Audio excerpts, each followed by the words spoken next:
তো সন্তানটা তুমি গর্ভে রেখে খাইতে পারো নাই, ঘুমাইতেও পারো নাই রে মা।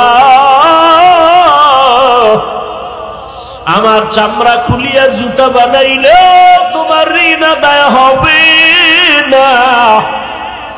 ও মা, তোমাকে না খাওয়াই আমি কেমনে ঘুমাবো?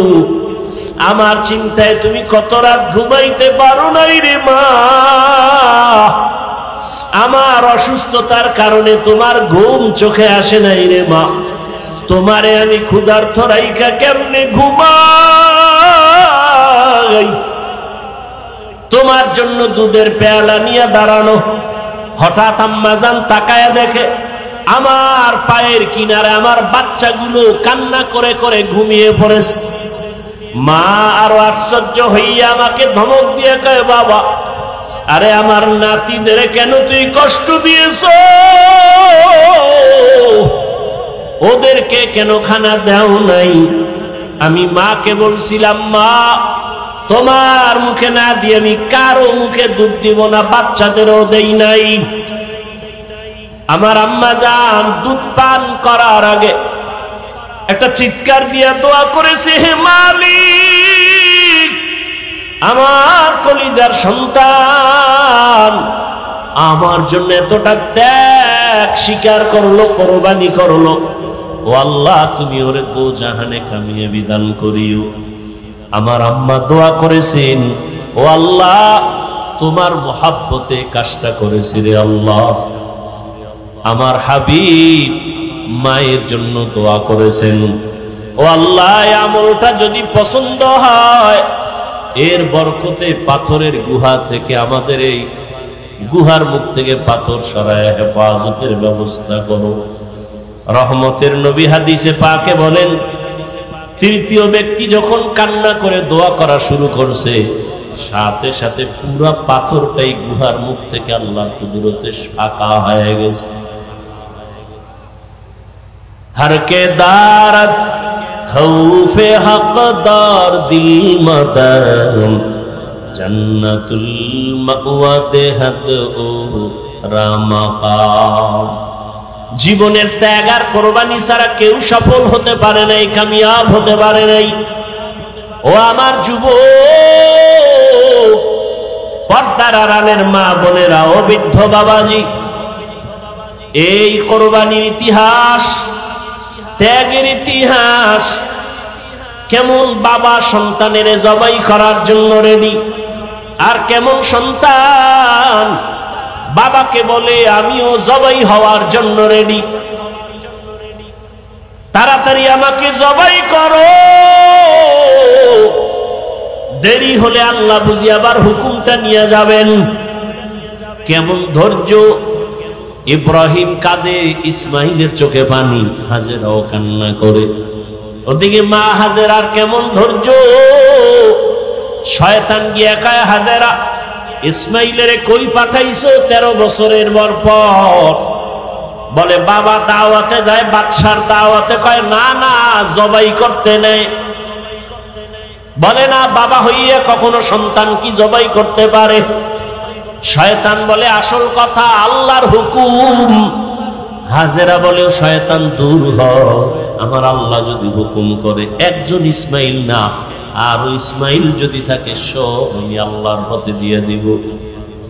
5টা জিনিসের মাধ্যমে আল্লাহ মুমিনের পরীক্ষা নিবেন। 1 নম্বরে আল্লাহর পক্ষ থেকে ভয়। 4 মাযহাবের 4 ইমামের এক ইমাম, ইমাম শাফিঈ রাহমাতুল্লাহ আলাইহি বলেন, এখানে ভয় দ্বারা উদ্দেশ্য হলো আল্লাহর পক্ষ থেকে ভয়, আল্লাহর পক্ষ থেকে জাহান্নামের আযাবের ভয়, আল্লাহর আযাবের ভয়।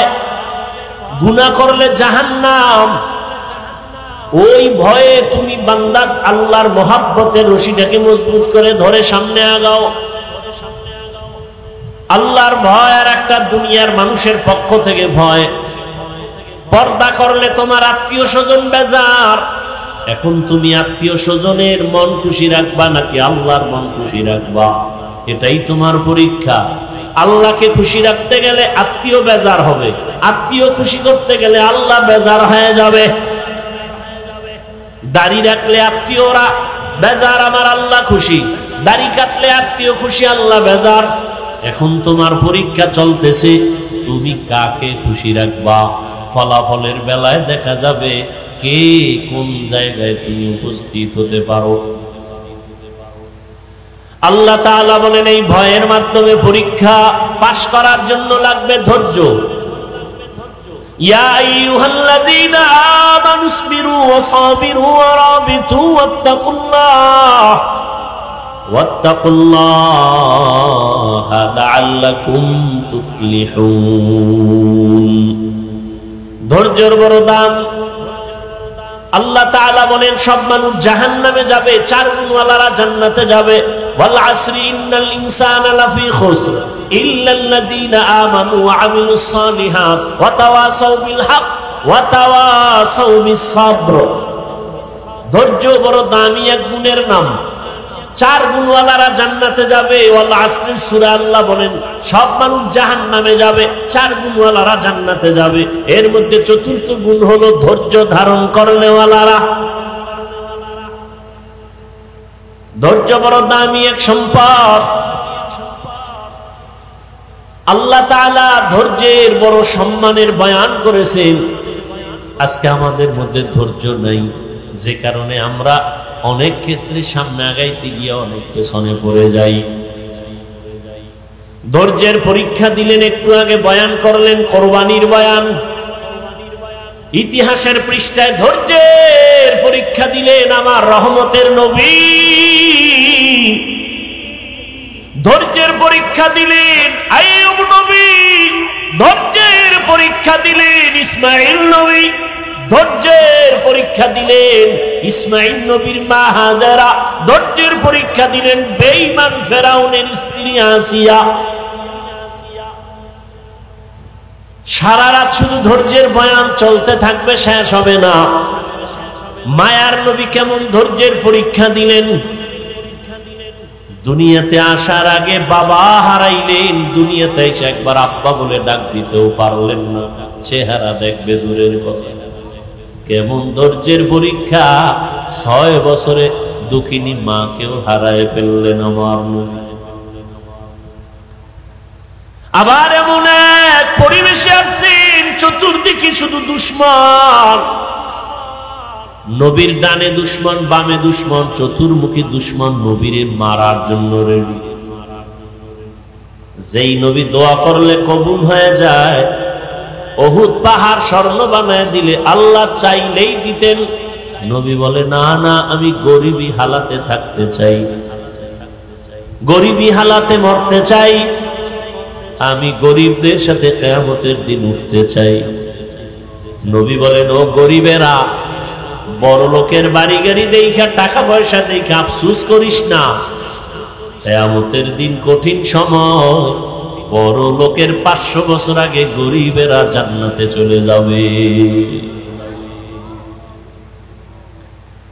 রহমতের নবী বলেন আমি কতটাই যে গরিব, আমার পেটের ক্ষুধা খানা নাই, পাথর বেঁধে আমি দ্বীনের প্রচারণা চালাইছি। কেমন ধৈর্যের পরীক্ষা দিছেন আমার নবী। একদিন দুদিন না, 3 বছর পর্যন্ত শিয়াবে আবু তালিবের মধ্যে আমার রসুলকে গৃহবন্দী করে রাখছে। ওই মক্কার বেঈমানেরা নবীরে পানিও দেয় না, খানাও দেয় না। রহমতের নবী আমার গাছের পাতা ছিঁড়ে ছিঁড়ে চাবায় চাবায় খায় আর পেটের ক্ষুধা নিবারণ করে। বড় ফিতনার জামানা চলছে, বিশেষ করে ইসলাম ধর্ম নিয়ে প্রচন্ড ফিতনা। আল্লাহ নিয়ে ফিতনা। আল্লাহ কই? কেউ কয় সব জায়গায় আল্লাহ আছে, কেউ বলে না আল্লাহ আরশে আজিমে চেয়ারে বসে রয়েছে, জমিনে নাই। ফিতনা। নামাজ পড়বেন ফিতনা, বুকে হাত বাঁধবো না নবীর নিচে। এই ফিতনা গুলো তো আমরা দুনিয়াতে এসে দেখছিলাম না। সামনে কোরবানি, কোরবানি দিবেন সেখানে ফিতনা। আকিকার ভাগ দেওয়া যাবে কি যাবে না, এ নিয়ে ফিতনা। মানুষ মরে যায়, জানাজার পেছনে দাঁড়াবেন, ফিতনা সেখানে ঢুকায় দিছে কি সূরা ফাতিহা পড়তে হবে, নামাজে দাঁড়াবেন, জোরে আমিন আস্তে আমিন নিয়ে ফিতনা। এখানে অনেক সচেতন মানুষ আছেন, আধা মিনিটে আমাকে জবাব দিবেন। যারা মক্কা মদিনায় গেছেন, কথায় কথায় মক্কা মদিনার দোহাই দেন, মক্কা মদিনায় হজের সময় সারা দুনিয়ার মানুষ এখানে আছেন, বিভিন্ন কোয়ালিটির মানুষ। কেউ নামাজে হাত বুকে বাঁধে, কেউ নাভির নিচে, কেউ সাইরে দিয়ে খাড়ায় দেয়, কেউ ঘুমাইছে মসজিদের মধ্যে, একামত হয়ে গেছে, দাঁড়াইছে নামাজে, অজু টজু লাগে না, দিল পরিষ্কার। কেউ আবার নামাজের ভেতরে ইমাম সাহেবের তেলাওয়াত চলতেছে, সে মোবাইল বের করে কথা বইলে আবার পকেটে রাখছে, নামাজ যায় নাই। আবার কাউকে দেখলাম সেজদায় যাওয়ার আগে একটা কাঠের টুকরা পকেট থেকে বের করে কপালের নিচে দিয়ে সেজদা দিতেছে। এই যে এত কোয়ালিটির মানুষ মক্কা মদিনায় বছরে আসে, আপনারা খবর টবরে শুনছেন যে এরা পরস্পরে মারপিট কইরা দুই একটা মরে গেছে, বলেন না কেন ভাই? তো এত লাইনের মানুষ মক্কা মদিনায়, ফিতনা নাই, বাংলাদেশে ফিতনা কেন? কার বদনজর লাগছে বলেন তো? আমি পাঁচকল্লি টুপি মাথায় দিয়েছি, আমি তো অন্য টুপিওয়ালাকে গালি দেই না, আপনি কেন আমার টুপি দেখলে সহ্য করতে পারেন না? আমরা কওমি মাদ্রাসার তাজা সন্তান, কই আলিয়ার বিরুদ্ধে তো বলি নাই, স্কুল কলেজের বিরুদ্ধে বলি না, আপনারা কেন কওমি নিয়ে এত সমালোচনা করেন? কি সমস্যাটা কোথায়?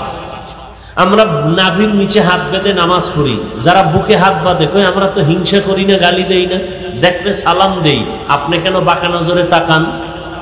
আল্লাহ সব ভাইকে হেদায়েত দান করুন।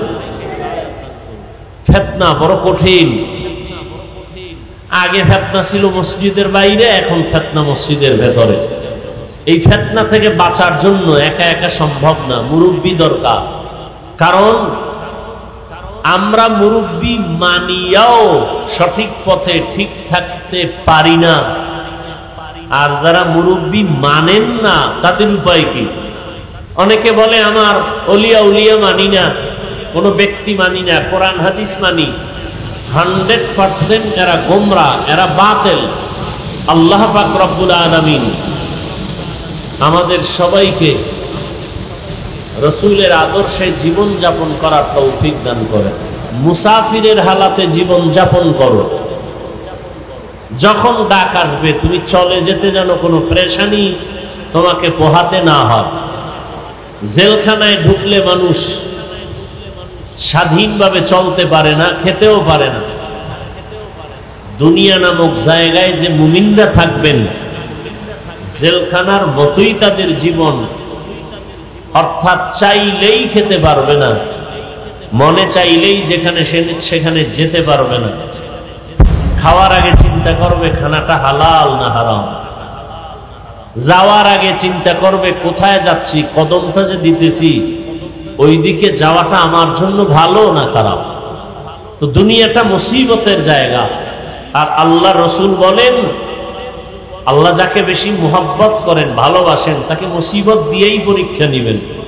কিভাবে মুসিবত দিয়ে পরীক্ষা নিবেন? আয়াতে আল্লাহ 5টা জিনিসের কথা উল্লেখ করেছেন। 5 জিনিসের দ্বারা আল্লাহ মুমিনকে পরীক্ষা নিবেন, কোনো বেঈমানকে না। কেন? মুমিনের পরীক্ষা হবে, বেঈমানের হবে না কেন? মুমিন জান্নাত পাবে, কোনো বেঈমান জান্নাত পাবে না। আর জান্নাত পেতে হলে পরীক্ষা দিতে হবে, পুরস্কার পেতে হলে পরীক্ষা দিতে হবে। আর পরীক্ষা তাদের জন্য যারা স্কুল কলেজ ভার্সিটি মাদ্রাসার ছাত্র। যারা ছাত্র না ওদের পরীক্ষা নেই। ঠিক যারা ঈমানের কালেমা পড়ে আল্লাহর রাস্তায় ঢুকে পড়লো, তারা ইসলামের ছাত্র, মুমিন, এদের জন্যই পরীক্ষা, এদের জন্যই পুরস্কার, জান্নাত। 5টা জিনিসের দ্বারা আল্লাহ পরীক্ষা করবেন। আর এই পরীক্ষায় পাশ করার জন্য আল্লাহর পক্ষ থেকে একটা পুঁজি প্রয়োজন, যে পুঁজিটা না থাকলে ওয়াল্লাহি তার পরীক্ষায় পাশ করা যাবে না। ওই পুঁজির নাম ধৈর্য। আল্লাহ বলেছেন ওয়াবাশশিরিস সাবিরিন, ধৈর্য ধারণকারীদের জন্যই সুসংবাদ। এই ধৈর্য আবার তিন প্রকার। ধৈর্য মুসিবতের বেলায় ধৈর্য, গুনাহের ক্ষেত্রে ধৈর্য, ইবাদতের বেলায় ধৈর্য। এখন আপনার সুযোগ আছে গুনাহ করার, আপনি আল্লাহর আযাবের ভয়ে ধৈর্য ধারণ করলেন, আমি এই গুনাহ করব না। আপনার জন্য সুসংবাদ, মুসিবত আসছে, এখন আপনার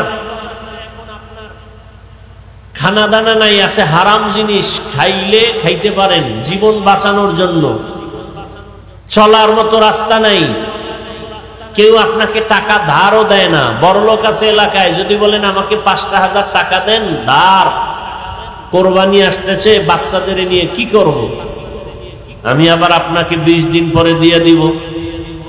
বাংলাদেশের বড়লোক অধিকাংশ গ্রাম অঞ্চলে যারা থাকে, এরা ৫,০০০ টাকা দিবে না, আছে দেয় না, বলে নাই নাই। ওই লোকটাকেই যদি কানে কানে বলেন এই সুদে দিবিনি, ১ লাখ দিব, ১ লাখ আসো। এরকম কুলাঙ্গারের বাচ্চা সমাজে আছে না নাই? এরা সবগুলো কুলাঙ্গার, এরা সমাজের কীট। এদের উপরে আল্লাহর লানত, ফেরেশতাদের লানত। এরা আল্লাহর দুশমনের মধ্যে নিকৃষ্ট দুশমন।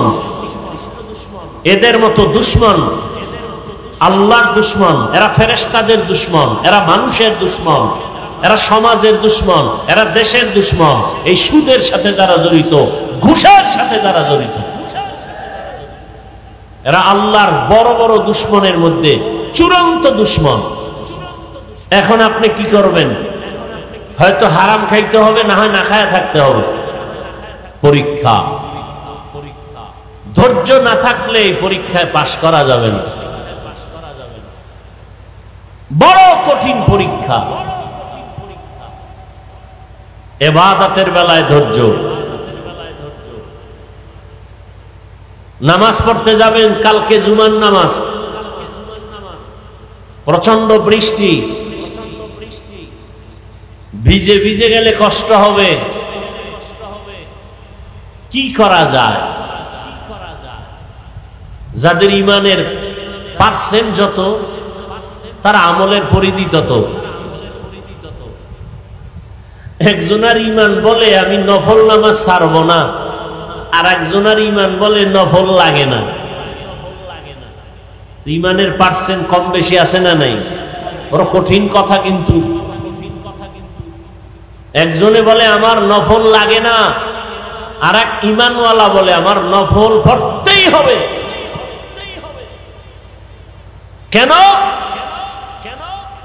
বলে হাসরের ময়দানে ফরজ আমলের ঘাটতিগুলো পূরণ করার জন্য নফল আমল লাগবে। এই যে ফজরের নামাজ, যোহর, আসর, মাগরিব, এশা, জুমা, এই যে ফরজ নামাজগুলো আমরা আদায় করি, নামাজের সালাম ফিরায়া, যারা নামাজ পড়ে না এরা তো আর জানবে না, যারা নামাজ পড়েন সালাম ফিরাইয়া ইমাম সাহেব সহ মুক্তাদিরা সবাই আস্তাগফিরুল্লাহ পড়েনি। বলেন না কেন ভাই? কয়বার পরে জানেন? 3 বার আস্তাগফিরুল্লাহ, আস্তাগফিরুল্লাহ, আস্তাগফিরুল্লাহ পড়লেন। নামাজ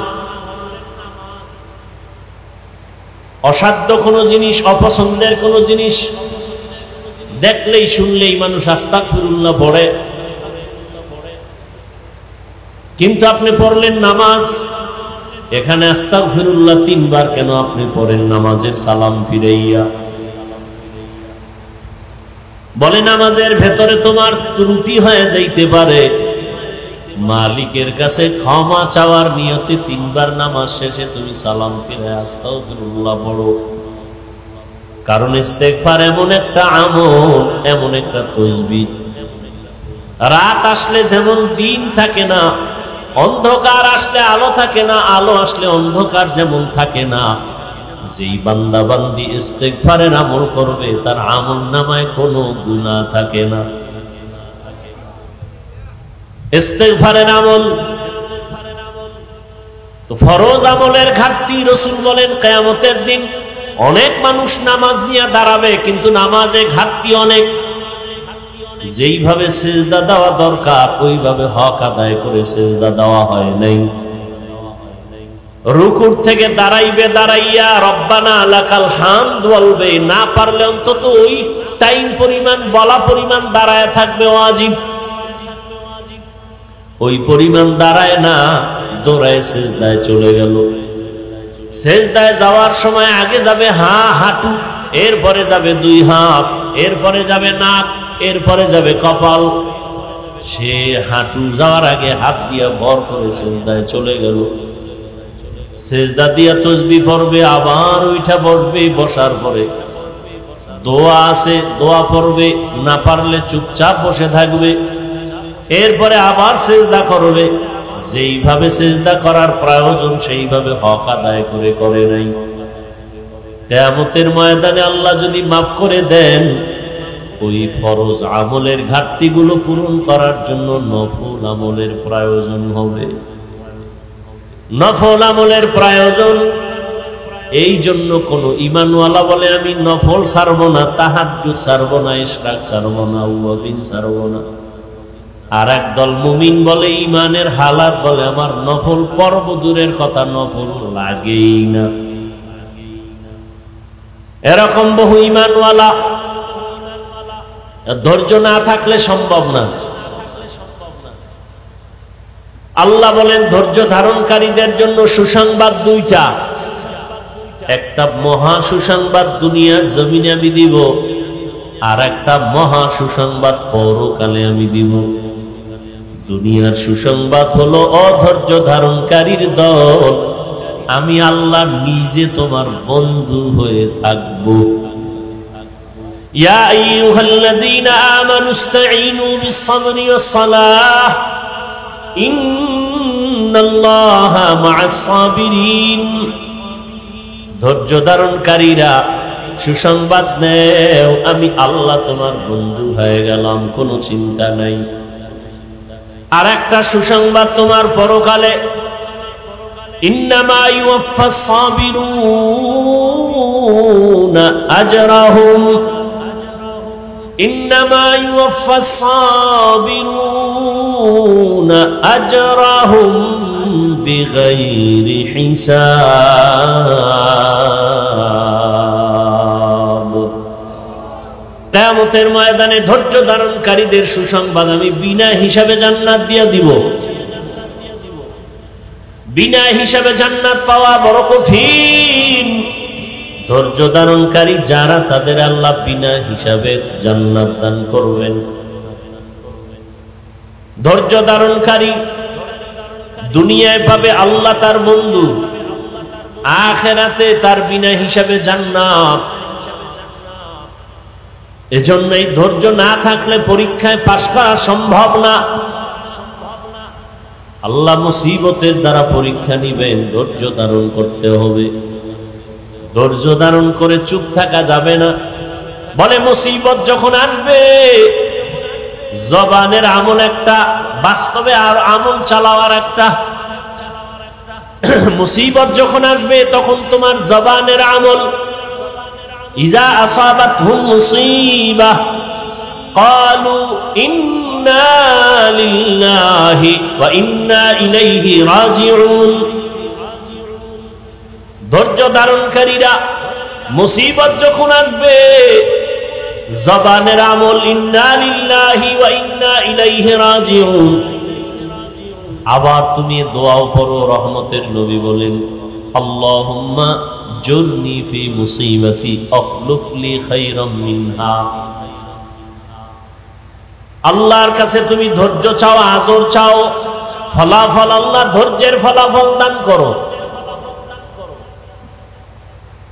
আর বাস্তব আমল হলো আল্লাহ আয়াতে বলেন ইয়া আইয়ুহাল্লাযীনা আমানু ইসতাঈনু বিস-সাবরি ওয়াস-সালাহ। মুসিবত আসলে সাহায্য চাইবা কার কাছে? 2 জিনিসের মাধ্যমে বললেই হবে না আল্লাহ দাও। 2 জিনিসের মাধ্যমে চাও। 1 নম্বরে নামাজ, ধৈর্য। 2 নম্বরে হলো নামাজ। নামাজে দাঁড়ায় যাও, নামাজে দাঁড়াইয়া তুমি আল্লাহর শরণাপন্ন হও। নামাজ শেষ করিয়া দেখবা মুসিবত তোমার সামনে আর নাই। আল্লাহ তাআলা 5টা জিনিসের দ্বারা পরীক্ষা করবেন। মিনাল খাউফ, ভয়ের মাধ্যমে 2, ওয়াল জু, ক্ষুধার মাধ্যমে 3, ওয়া নাকসিম মিনাল আমওয়াল, সম্পদের ঘাটতির মাধ্যমে, ওয়াল আনফুস, জীবনের ঘাটতির মাধ্যমে, ওয়াস সামারাত, ফলের ঘাটতির মাধ্যমে, ওয়াবাশশিরিস সাবিরিন, ধৈর্য ধারণকারীদের জন্য সুসংবাদ। 1 নম্বরে ভয়।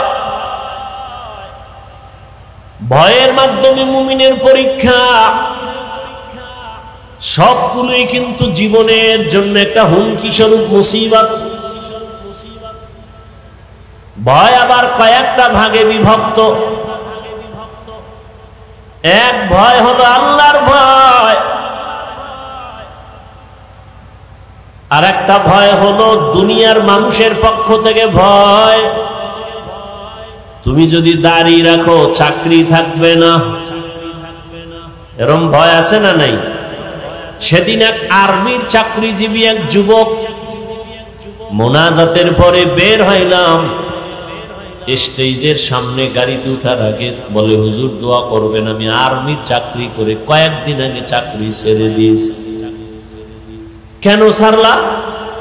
এই মুহূর্তে আর্মিদের মূল্যায়ন তো অনেক বেশি, ছাড়লা কেন? যুবক বলে, আমাকে বারবার মানসিক ভাবে টর্চার করা হয়, দাড়ি কেটে ফেলো, দাড়ি কেটে ফেলো, দাড়ি কেটে ফেলো। আমি চাকরি ছেড়ে দিয়েছি, দোয়া করবেন আল্লাহ হালাল ভাবে যেন রিজিকের ব্যবস্থা করে দেন। ইমান ইমান, সেও মানুষ, আপনিও মানুষ। এখানে আমরা যারা বসে আছি সবাই আমরা মুসলমান। আপনাদের আল্লাহ আমার আল্লাহ 2 জন না 1? আপনাদের নবী আমার নবী, আপনাদের কোরআন আমার কোরআন, আপনাদের কাবা আমার কাবা, আপনাদের ধর্ম আমার ধর্ম, আপনাদের কালেমা আমার কালেমা। দুনিয়াতে আমরা আসছি সিস্টেম সবার এক। বিদায় বেলা কাফনের সংখ্যাও, আমারও 3টা কাফন হবে, আপনাকেও 3টা কাফন দেয়া হবে। টাকাওয়ালা মরে গেল, তার 3টা কাফন। রিক্সা ড্রাইভার মরে যাবে, তাকেও 3 কাফন।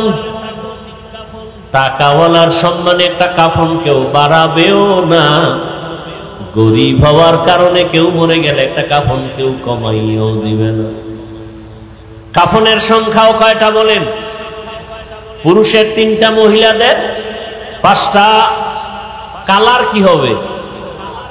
আলাদা আলাদা। আমাদের হুজুরদের কাফনের কালার একরকম, আপনাদের কালার আর এক রকম। হ্যাঁ, বড় লোকের কাফন একরকম, ছোট লোকের আর এক রকম। কে ধনী, কে গরিব, কে আলেম, কে মূর্খ, কে ডাক্তার, কে রোগী, কে ইমাম, কে মুক্তাদি, কে বড় লোক, কে ছোট লোক। যতই বাহাদুরি করি না কেন, সাদা কাফনে যেদিন ঢুকবো সব বাহাদুরি বন্ধ হয়ে যাবে। সবার কাফনের কালারও এক। কি কালার? আপনারা কালার লইয়াও কিলেকিলি করেন, এমন সোনার বাংলাদেশ। কালার লইয়াও মারপিট করে, কে সবুজ পরলো, কে কালো পরলো, কে সাদা পরলো, এ নিয়েও ঝগড়া চলে। আছে না নাই? এরে আল্লাহর বান্দারা, আমাদের কাফনের সংখ্যা 1, কালার 1, কবরের সাইজও কিন্তু 1। কবরে রেখে সব চলে যাওয়ার পরে কবরের প্রশ্ন হবে কয়টা বলেন? সবার বেলা এক না আলাদা আলাদা? আমাকেও যেই প্রশ্ন করা হবে, আপনাকেও সেই প্রশ্ন করা হবে। রবের পরিচয় দাও, ধর্মের পরিচয় দাও, রাহমাতুল লিল আলামিনের পরিচয় দাও। তাহলে আল্লাহ এক, নবী এক, কোরআন এক, কাবা এক, ধর্ম এক, কালেমা এক। আপনাকে বয়ান করা লাগবে কেন আমার?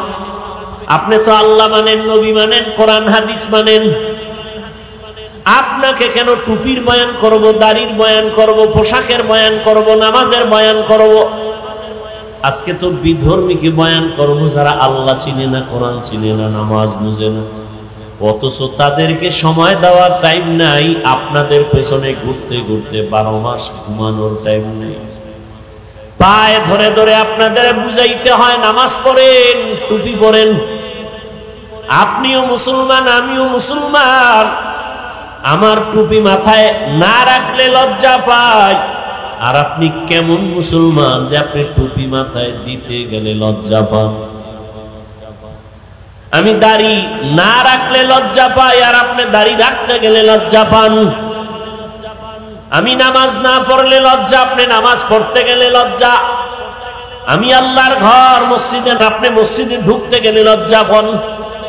আমি পর্দা না করলে লজ্জা পাই, আর আপনি পর্দা করতে গেলে লজ্জা পান।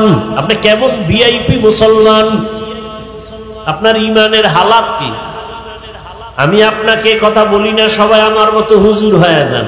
খবরদার, হুজুর বানাইতে আমি বাংলাদেশে ঘুরি না। আমি আপনাকে আপনার রাস্তায় থাইকা জান্নাতের পরিচয় দিতে চাই। আপনি চাকরি করেন, ব্যবসা করেন, লেখাপড়া করেন, ওখানে থাইকা মদিনার আদর্শের মালা গলায় লাগায়। আপনাদের মতো লাইনের মানুষ, জেনারেল লাইনের মানুষ, বাংলা লাইনের মানুষ জীবনে মাদ্রাসায় পড়ে না, আলিফ বা তাও জানে না। এমন মানুষ কি আপনাদের লাইনে দাড়িওয়ালা নামাজি নাই? স্কুলে পড়ে, কলেজে পড়ে। ও যুবকেরা তাকায় দেখো, তোমার মতো যুবক স্কুল কলেজে পড়ে, চাকরি করে, ব্যবসা করে, 5 ওয়াক্ত নামাজ পড়ে, বলো তুমি পারো না কেন? তোমার মতো জেনারেল লাইনের যুবক রাস্তায় গাড়ি চালায়, নামাজ ছাড়ে না, বলো তুমি কেন পারো না রে বাবা? তোমার মতো যুবক র‍্যাব, আর্মি, পুলিশ, বিডিআর এর চাকরি করে, নামাজ পড়ে, দাড়িওয়ালা আছে না নাই? আল্লাহ বিবেক দিয়েছে, তোমার বিবেকটাকে প্রশ্ন করো, তুমি কেন পারো না রে বাবা? তোমার মতো যুবক নদীর মধ্যে মাছ ধরে, নামাজ ছাড়ে না, বলো তুমি কেন পারো না? তোমার মতো যুবক জমিনের মধ্যে কৃষি কাজ করে, নামাজ ছাড়ে না, গামছা বিছাইয়া নামাজ পড়ে, বলো তুমি কেন পারো না? তোমার কপাল বুঝি পুড়ে গেছে, কার না জানি বর্তমান তোমার কপালে লাগছে। তোমার মনটাকে বুঝাও যে তোমার মতো যুবক স্কুল কলেজে পড়ে, নামাজ পড়ে, তুমি আমি পারবো না কেন? কই আমরা আল্লাহর পথে থাইকা তো সম্মান কমে নাই, না খাইয়েও কেউ মরে যাই নাই। এরে আল্লাহর বান্দারা, এই যে মাঝে মাঝে আপনাদের থেকে সহযোগিতা চাওয়া হয়, কিছু দান সদকা করেন, না করলেও পারি, চাই কেন? ওই আপনারা এবার রাস্তাঘাটে বলেন হুজুর গো দাঁড়িয়ে যাবো না, নিজে নিজে চালায়, আমগো শরীফদার বানায় না, দান সদকা নেয় না, চায় না। আর ইসলাম বলে, নবী বলে, কোরআন বলে, তুমি যদি দান করো, আমি হাফিজুর রহমান মাদ্রাসায় লেখাপড়া করে, ওয়াজ মাহফিলের স্টেজে বয়ান করে যেই সওয়াব পাবো, তুমি দান করিয়া ওই সমপরিমাণ সওয়াব পেয়ে যাবে। আমি হাফিজুর রহমান আলেম হইয়া বয়ান করিয়া আল্লাহর থেকে যতটা পুরস্কার পাবো, আমি হাফিজুর রহমানকে আলেম বানানোর পেছনে যারা সহযোগিতা করেছে, আল্লাহর কাছ থেকে তারাও সমপরিমাণ পুরস্কার পেয়ে যাবে। আল্লাহ বলবে, হাফিজুর রহমান তোরে আমি জান্নাত দিলাম, তোকে বানাইতে গিয়া যারা একটা টাকা দিছে, কিতাব কিনে দিছে, আমি আল্লাহ তাদেরকেও জান্নাত দিয়ে দিলাম। আতিনা ফি দারে দুনিয়া না হাসান, আতিনা ফি দারে উকবা না হাসান, ইয়া গিয়াসাল মুস্তাগীসিন ইহদিনা লিফতিখারা বিল উলুমে ওয়াল গিনা। হর গড়ি দে নেকো তু तैयार है, जो न मांगे उससे तू बेजार है। 5টা জিনিসের মাধ্যমে আল্লাহ মুমিনের পরীক্ষা নিবেন। 1 নম্বরে আল্লাহর পক্ষ থেকে ভয়। 4 মাযহাবের 4 ইমামের এক ইমাম, ইমাম শাফিঈ রাহমাতুল্লাহ আলাইহি বলেন, এখানে ভয় দ্বারা উদ্দেশ্য হলো আল্লাহর পক্ষ থেকে ভয়, আল্লাহর পক্ষ থেকে জাহান্নামের আযাবের ভয়। আল্লাহর আযাবের ভয়, গুনাহ করলে জাহান্নাম, ওই ভয়ে তুমি বান্দা আল্লাহর মহব্বতের রশিটাকে মজবুত করে ধরে সামনে আগাও। আল্লাহর ভয় আর একটা দুনিয়ার মানুষের পক্ষ থেকে ভয়। পর্দা করলে তোমার আত্মীয় স্বজন বেজার। এখন তুমি আত্মীয় স্বজনের মন খুশি রাখবা নাকি আল্লাহর মন খুশি রাখবা, এটাই তোমার পরীক্ষা। আল্লাহকে খুশি রাখতে গেলে আত্মীয় বেজার হবে, আত্মীয় খুশি করতে গেলে আল্লাহ বেজার হয়ে যাবে। দাড়ি রাখলে আত্মীয়রা বেজার, আমার আল্লাহ খুশি। দাড়ি কাটলে আত্মীয় খুশি, আল্লাহ বেজার। এখন তোমার পরীক্ষা চলতেছে, তুমি কাকে খুশি রাখবা। ফলাফলের বেলায় দেখা যাবে কে কোন জায়গায় তুমি উপস্থিত হতে পারো। আল্লাহ তাআলা বলেন এই ভয়ের মাধ্যমে পরীক্ষা পাশ করার জন্য লাগবে ধৈর্য। ইয়া আইয়ুহাল্লাযীনা আমানুসবিরু ওয়া সাবিরু ওয়া রাবিতু ওয়াত্তাকুল্লাহা লাআল্লাকুম তুফলিহুন। ধৈর্যের বড় দাম। আল্লাহ তাআলা বলেন সব মানুষ জাহান্নামে যাবে, চার গুণওয়ালারা জান্নাতে যাবে। ওয়াল আসরি ইন্নাল ইনসানা লাফি খুসর ইল্লাল্লাযীনা আমানু ওয়া আমিলুস সালিহাত ওয়া তাওয়াসাউ বিল হক ওয়া তাওয়াসাউ বিস সাবর। ধৈর্য বড় দামি এক গুণের নাম। চার গুণওয়ালারা জান্নাতে যাবে। ওয়াল আসরি সূরা আল্লাহ বলেন সব মানুষ জাহান্নামে যাবে, চার গুণওয়ালারা জান্নাতে যাবে। এর মধ্যে চতুর্থ গুণ হলো ধৈর্য ধারণ করনেওয়ালারা।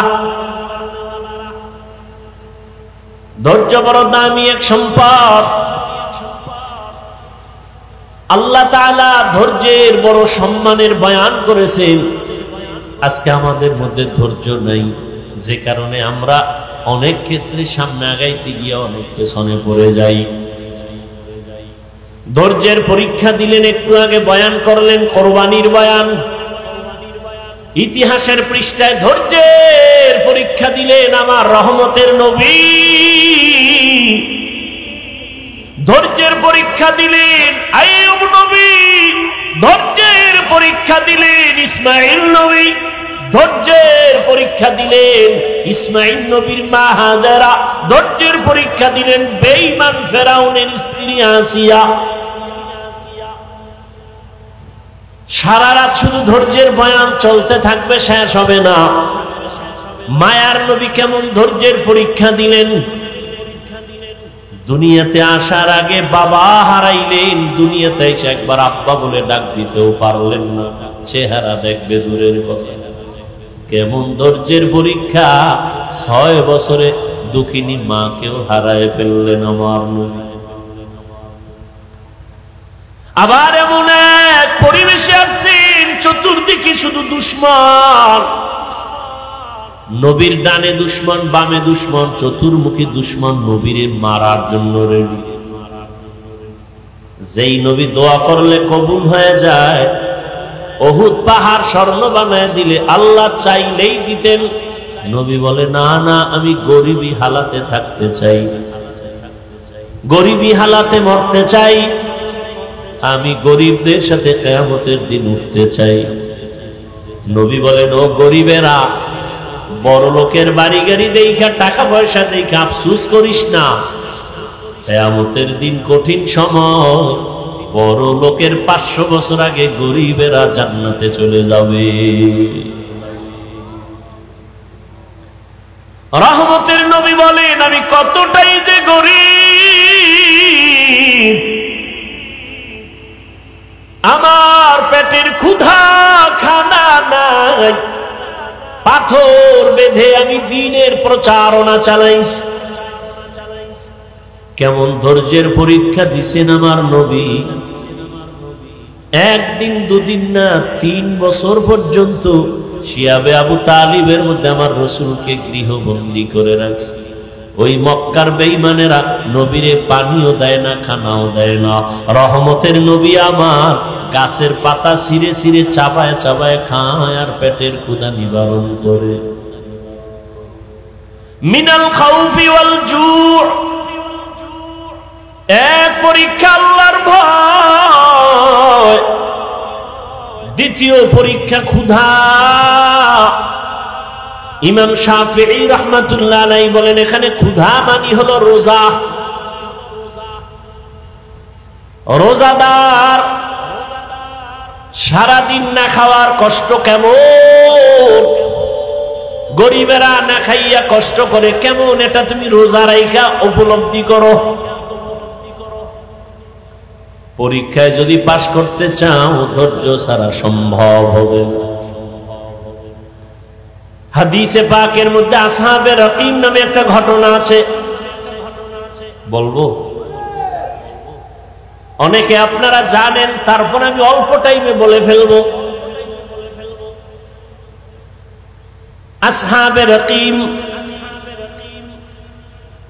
আল্লাহর দ্বীন হেফাজতের জন্য জালেমের ভয়ে এলাকার থেকে হিজরত করে তিনটা যুবক সন্তান কোথাও রওনা হয়েছে। রাস্তা দিয়ে যাচ্ছে পাহাড়িয়া জঙ্গল, এক এলাকায় যাইয়া হঠাৎ করে মুষলধারে বৃষ্টি শুরু হয়ে গেল। এত পরিমাণ বৃষ্টি, কোথায় যাবে, রাস্তায় দাঁড়ানোর উপায় নাই, পার্শ্বে পাহাড়, পাহাড়ের গুহায় তারা ভেতরে ঢুকে আশ্রয় নিল। ওই তিনটা যুবক পাহাড়ের গুহায় আশ্রয় নিয়া ভেতরে অপেক্ষা করে বৃষ্টি কমে যাবে, এরপরে বের হব। কিন্তু আল্লাহর পরীক্ষা, একটা বড় পাথর আইসা পাহাড়ের গুহার মুখের মধ্যে পড়ে আটকায় দিল। এত বড় বিশাল পাথর, ধাক্কা দিয়াও নাড়ানো যাবে না। কি করা যায়? এক তো বৃষ্টির মুসিবত, আর এক হলো গুহার ভেতরে অন্ধকারের মুসিবত, আর একটা মুসিবত হলো সামনে পাথর আটকায় দিছে, এত বিশাল পাথর নাড়াচাড়া করা যায় না, আর এক মুসিবত। আল্লাহ বলেন আমি যারে বেশি মহব্বত করি তারে মুসিবত দিয়ে পরীক্ষা নিব, রাসূলের হাদিস। আর মুসিবত যখন আসবে জবানের আমল করো। ইজা আসাবাতহুম মুসিবা ক্বালু ইন্না লিল্লাহি ওয়া ইন্না ইলাইহি রাজিউন। অন্ধকারে গুহার মধ্যে বসে পেরেশান হয়ে গেলেন, কি করি, কোথায় যাব? কাউকে টেলিফোন করার কোনো সুযোগ নেই, টেলিফোনও নাই, থাকলেও করতে পারবে না। এমন এক গুহার মধ্যে ঢুকছে, নেটওয়ার্ক থাকবে না, আবার আলো নাই, অন্ধকার, বাহিরের আলো যাও আসবে, কিন্তু পাথর এসে আটকায় দিল। আবার বাহিরে প্রচন্ড মুষলধারে বৃষ্টি চলে। এক পর্যায়ে তারা নিরুপায় হইয়া পরামর্শ শুরু করলো, কি করা যায়, কি করা যায়। একজনে বলে আমার আপনার তো তিনজনে হিসাব করে দেখো জীবনে কোনো ভালো কাজ করছো কিনা বল। একজনে হ্যাঁ আমার একটা ভালো কাজ জীবনে করছি, সবই আকাম করছি, তবে একটা ভালো কাজ আমার মনে হয় করেছে। বলে ভালো কাজের ওসিলা দিয়া মালিকের সামনে সিজদায় পড়ে চোখের পানি ছেড়ে কান্না কর, আমার মালিকের যদি ডাক দাও আল্লাহ পাক রাস্তা খুলে দিবেন। আম্মা ইউজিবুল মুজতাররা ইজা দাআহ,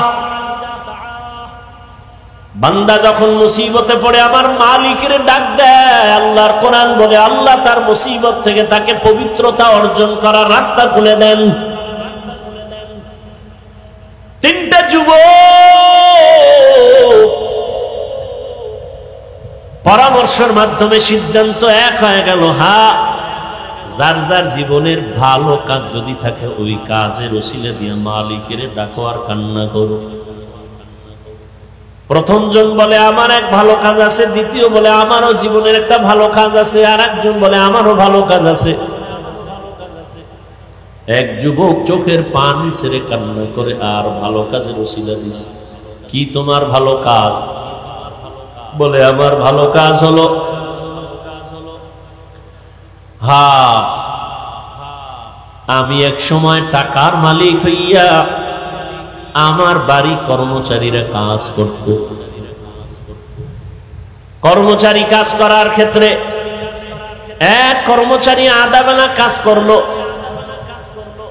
আমি তাকে বেতন দিলাম কম, লোকটা মনে কষ্টে টাকা না নিয়ে চলে গেল, রাগ করে চলে গেল।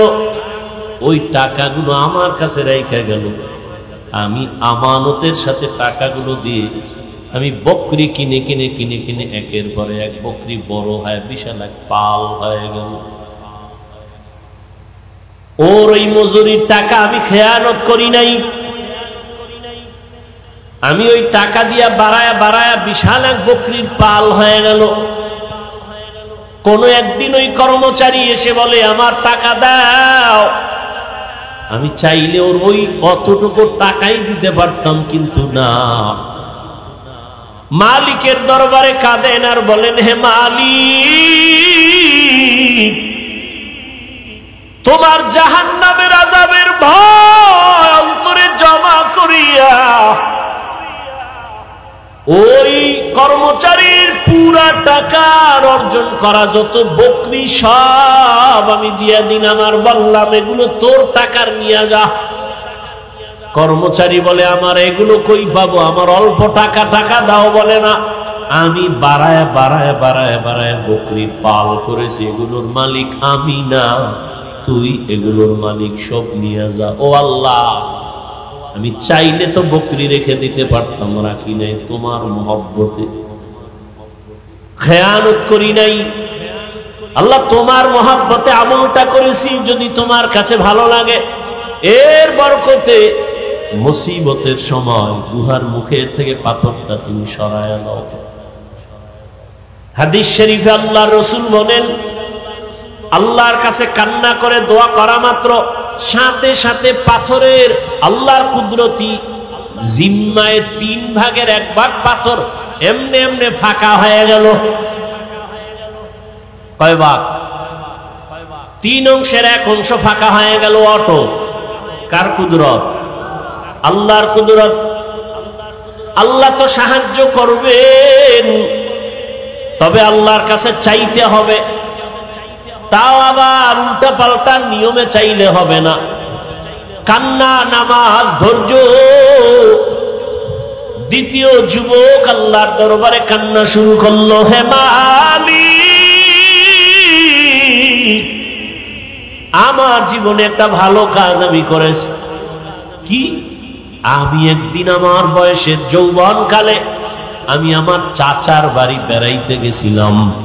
আমার চাচার বাড়ি এক জরুরতে যাইয়া আমি দেখি বাড়ির মধ্যে আমার চাচাও নাই, আমার চাচিও নাই, তারা অন্য জরুরতে কোথাও গেলেন। আমার ঘরের মধ্যে, চাচার ঘরে উপযুক্ত এক যুবতী আমার চাচাতো বোনকে আমি পেয়ে গেলাম। আমার যৌবনার নফসের ধোকায় পড়ে আমি আমার চাচার ঘরে চাচাতো বোনটাকে পাইয়া আমি আমার যৌবনের তাড়নায় আমার বোনের উপরে আক্রমণাত্মক দৃষ্টি দিলাম।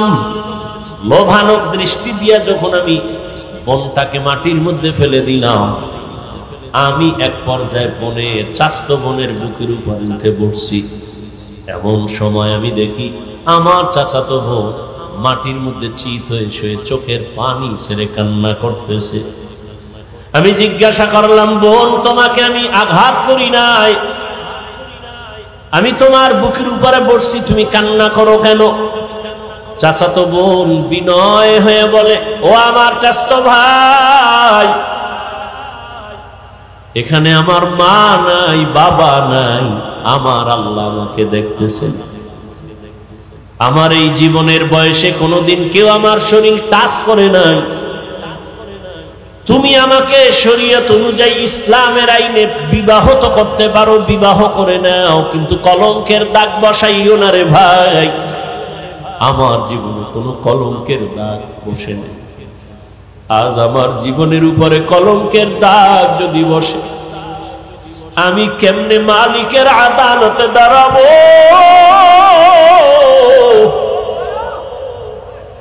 তুমি আমারে দয়া করে মাফ করে দাও। আমার আব্বাকে বলে প্রয়োজনে বিবাহের ব্যবস্থা করব, তারপরেও তুমি আমার কলঙ্কের দাগ দিও না রে ভাই।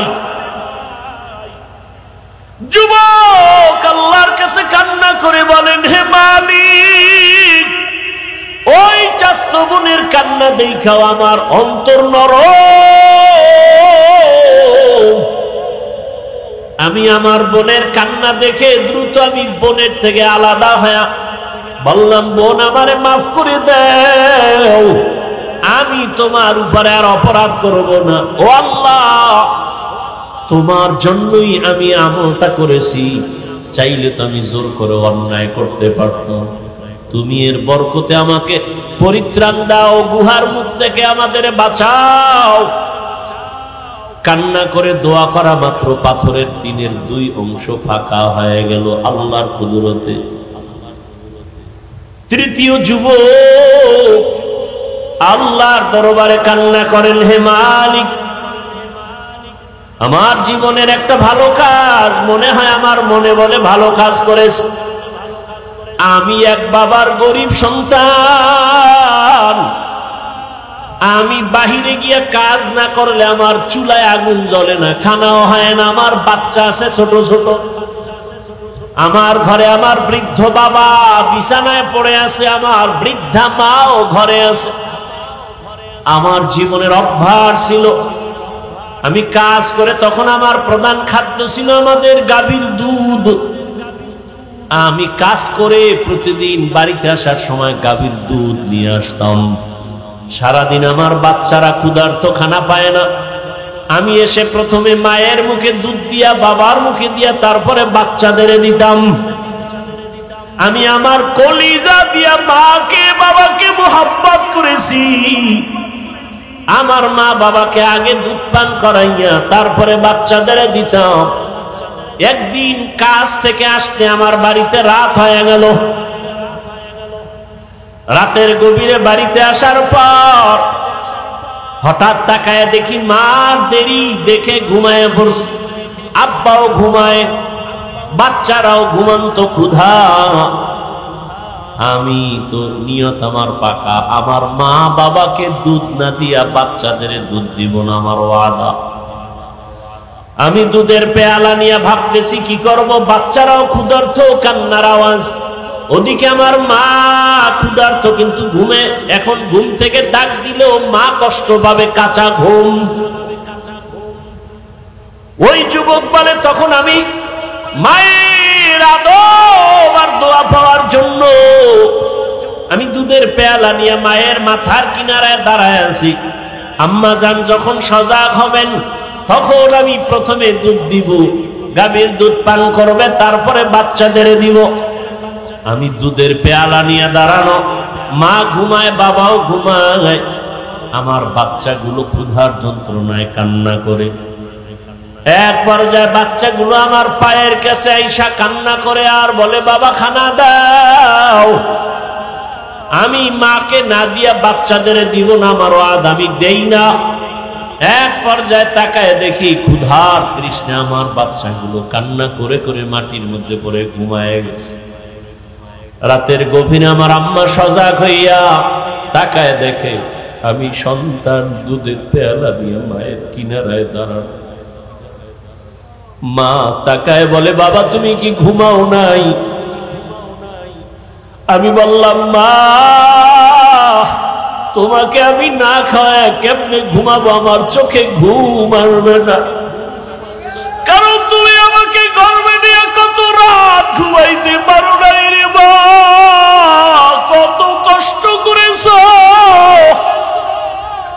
আমার মতো সন্তানটা তুমি গর্বে রেখে খাইতে পারো নাই, ঘুমাইতেও পারো নাই রে মা। আমার চামড়া খুলিয়া জুতা বানাইলে তোমার ঋণ আদায় হবে না। ও মা তোমাকে না খাওয়াই আমি কেমনে ঘুমাবো? আমার চিন্তায় তুমি কত রাত ঘুমাইতে পারো নাই রে মা। আমার অসুস্থতার কারণে তোমার ঘুম চোখে আসে নাই রে মা। তোমারে আমি ক্ষুধার্ত রাইখা কেমনে ঘুমাই? তোমার জন্য দুধের পেয়ালা নিয়ে দাঁড়ানো।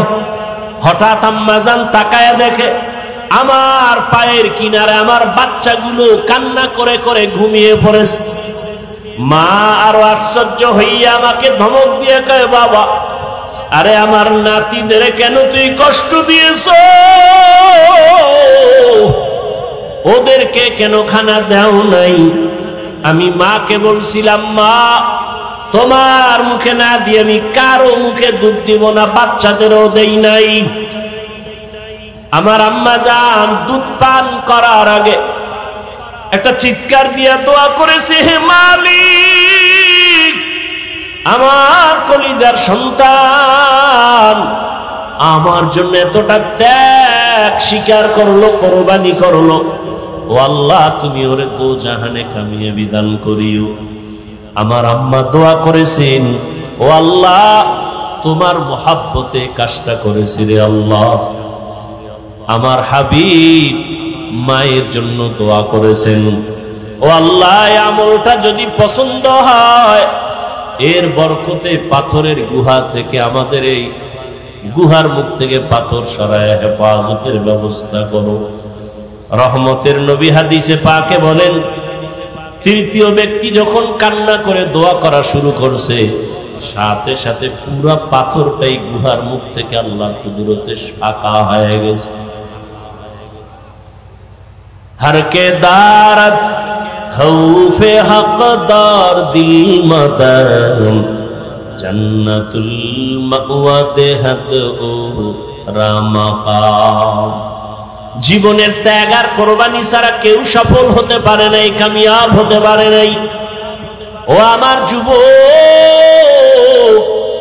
পর্দার আড়ালের মা বোনেরা, ও বৃদ্ধ বাবাজি, এই কোরবানির ইতিহাস, ত্যাগের ইতিহাস, কেমন বাবা সন্তানের জবাই করার জন্য রেডি, আর কেমন সন্তান বাবাকে বলে আমিও জবাই হওয়ার জন্য রেডি, তাড়াতাড়ি আমাকে জবাই করো, দেরি হলে আল্লাহ বুঝি আবার হুকুমটা নিয়ে যাবেন। কেমন ধৈর্য! ইব্রাহিম কাঁদে, ইসমাইলের চোখে পানি, হাজেরাও কান্না করে। ওদিকে মা হাজেরার কেমন ধৈর্য! শয়তান গিয়া কায়, হাজেরা ইসমাইলের কই পাঠাইছো 13 বছরের পর? বলে বাবা দাওয়াতে যায়, বাদশার দাওয়াতে, কয় না না জবাই করতে নেই। বলে না, বাবা হইয়া কখনো সন্তান কি জবাই করতে পারে? শয়তান বলে আসল কথা আল্লাহর হুকুম। হাজেরা বলে, শয়তান দূর হ, আমার আল্লাহ যদি হুকুম করে একজন ইসমাইল না, আর ইসমাইল যদি থাকে সব আমি আল্লাহর পথে দিয়ে দিব। কেমন ধৈর্য ধারণকারিনী আম্মা জান ইসমাইল নবীর মা হাজেরা। এরে আম্মা জানেরা, আপনাদের অবদান যদি না থাকে একটা সংসার সুন্দর করা সম্ভব হয় না। একটা সমাজ আপনাদের কারণেই সুন্দর হয়। আপনাদের ধৈর্য আদর্শের কারণে একটা সন্তান ভালোবাসে, সন্তানের ভালো আদর্শের কারণে সমাজ ভালো হয়ে যায়। অতএব কোরবানির ঘটনার থেকে ত্যাগের শিক্ষা, আল্লাহর মোহাব্বত, আদিকে আবার আল্লাহর জাহান্নামের আযাবের ভয়, ক্ষুধার তৃষ্ণা, আল্লাহ তাআলা পরীক্ষা নিবেন, ধৈর্যের মাধ্যমে পরীক্ষায় পাশ করতে হবে। ও আল্লাহর বান্দারা, কত গালি কত কিছুই শুনলাম, এরপরও আল্লাহর মোহব্বতে টুপি ফালাই না, দাড়ি ফালাই না। চাইলে আজকে তোমার মতো প্যান্ট শার্টটাই লাগায় দাড়ি কেটে রাস্তায় ঘুরলে কে আমাদের বাধা দিত? মাদ্রাসায় পড়েছি, চাকরি নাই, ব্যবসা নাই, সার্টিফিকেট নাই সরকারি ভাবে, এরপরেও কেন এই পথ ছাড়ি না? গালাগালি শোনার পরেও কেন ছাড়ি না? একমাত্র কারণ আল্লাহর কোরআন সত্য, নবীর কথা সত্য। গুনাহ নিয়ে যারা কবরে যাবে তাদের আযাব হবে জাহান্নাম, তাও সত্য। নেক আমলওয়ালাদের জন্য জান্নাত, তাও সত্য। এই চিন্তা ভাবনা করে আল্লাহর মোহাব্বতে নামাজ রোজা ধরে ফেললাম। রিজিকের মালিক আমার আল্লাহ, ইজ্জতের মালিক আল্লাহ, সম্মানের মালিক আল্লাহ, হায়াতের মালিক আল্লাহ। ও যুবক, এখনো সময় আছে ইসমাইল নবীর আদর্শের মতো ধৈর্য ধারণ করে আল্লাহর মুহাব্বতের রশি গলায় লাগাও। মা বাবার দোয়া নিয়ে, শিক্ষকের দোয়া নিয়ে, ওলামায়ে কেরামের পরামর্শ নিয়ে নবীর আদর্শ মেনে চলবা। জীবনে কত শখ মিটাইয়া গুনাহ করলা। মনে চাইছে নামাজ পড়বা না, পড়ো নাই। মনে চাইছে দাড়ি কাটবা, কেটে ফেলেছো। মনে চাইছে পার্কে পার্কে ঘুরবা, ঘুরেছো। এখনো কি তোমার শখ মিটে না? সারা রাত মোবাইলে গুনাহ করবা, করেছো। এখনো কি তওবা করবা না? কয়দিন আর দুনিয়ায় বাঁচবা? তোমার আমার চোখের সামনে কত যুবকের লাশ, গাড়ির নিচে, পানির নিচে যুবকের লাশ। কয়দিন আর দুনিয়ায় বাঁচবারে বাবা? এখনো সময় আছে, তওবা করে নাও। মা বাবার দোয়া নাও, শিক্ষকের দোয়া নাও, উলামায়ে কেরামের দোয়া নাও। আর নামাজ ছাড়বা না, দাড়ি কাটবা না, বেপরদায় চলবা না, মা বাবার সাথে বেয়াদবি করবা না। বৃদ্ধ বাবাজিরাও আল্লাহর কাছে ইব্রাহিম নবীর মতো ত্যাগী হইয়া আমল ধরে ফেলেন। আপনার মতো কত বুড়ারা মসজিদে গিয়া নামাজ পড়ে, আপনি কেন পারবেন না? আম্মা জানেরা, আপনার মতো কত মা এখনো আছে, পর্দা করে, স্বামীর মাল হেফাজত করে, নামাজ পড়ে, বেপর্দায় চলে না, মোবাইলে সময় নষ্ট করে না। আপনারা কেন পারবেন না? আল্লাহর কাছে তওবা করেন। আল্লাহকে মনে মনে বলেন, হে আল্লাহ, আর নামাজ ছাড়বো না, দাড়ি কাটবো না, বেপর্দায় চলবো না। ও যুবক বাবার, আল্লাহর কাছে যদি তওবার নিয়ত থাকে, অন্তরে কোনো মুনাফিকি না থাকে, খাঁটি তওবার নিয়ত যদি থাকে, দুটো হাত আল্লাহকে দেখাইয়া দাও। আয় আল্লাহ, হাতগুলো কবুল করে নেন, তওবা কবুল করে নেন। তওবার উপরে মজবুত হইয়া চলার মতো তৌফিক দান করেন, আমিন। আল্লাহ আমাদের সবাইকে আল্লাহর কঠিন বান্দার উপরে যে পরীক্ষা, মুমিনের জন্য আল্লাহ পরীক্ষায় পূর্ণ কামিয়াবি অর্জন করার তৌফিক দান করেন। সাবিরিনদের অন্তর্ভুক্ত করে দেন। কোরবানির মাধ্যমে ইব্রাহিম নবী, ইসমাইল নবী যেমন পাশ করেছেন, মা হাজেরা পাশ করেছেন, আমাদের এই ক্ষুদ্র পরীক্ষায় যেন আমরা তাদের মতো পাশ করতে পারি, সে তৌফিক আল্লাহ দান করেন। মাদ্রাসার জন্য দোয়া, আল্লাহ মাদ্রাসা কবুল করেন, আসাতাজায়ে কেরামদেরকে কবুল করেন, তালিবুল ইলম যারা তাদেরকে কবুল করেন। হযরত দোয়া করবেন, যেহেতু ঘরওয়ালা ঘরের হালাত ভালো জানেন, আপনারা বিসমিল্লাহ বলে মোনাজাত, এই বরকতি দোয়া বড় দামি।